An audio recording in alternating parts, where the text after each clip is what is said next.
राष्ट्रवादी काँग्रेस अजित पवार पक्षाला नागालँडमध्ये धक्का बसलाय। नागालँडमधल्या 7 आमदारांनी अजित पवारांची साथ सोडली आहे। राष्ट्रवादीचे 7 आमदार आता सत्ताधारी नॅशनल डेमोक्रॅटिक प्रोग्रेसिव्ह पार्टीमध्ये सहभागी झालेत।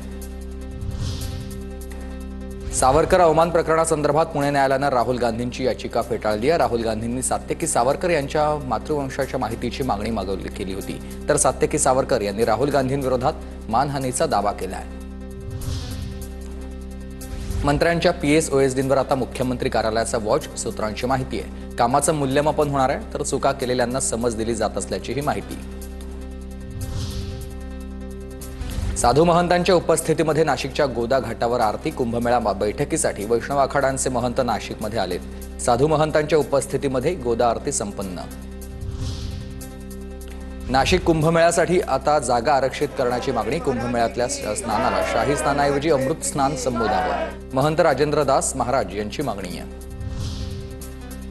अतिवृष्टीमुळे झालेल्या नुकसान भरपाईमध्ये कपात होण्याची शक्यता आहे। नुकसान भरपाई देताना पात्र क्षेत्रफळ 3 हेक्टरवरून आता 2 हेक्टरवर आलंय। सिंचित तसंच नदी पिकांसाठी प्रति हेक्टर नुकसान भरपाई दरही कमी करण्यात आले। पाणी शिरल्यानं बंद असलेलं आचार्य अत्रे चौक मेट्रो स्टेशन पुन्हा सेवेत। मेट्रो स्थानकं स्वच्छ करून सेवा सुरू करण्यात आली आहे। भूमिगत मेट्रो स्टेशनमध्ये पाणी शिरल्यानं सेवा प्रभावित होती।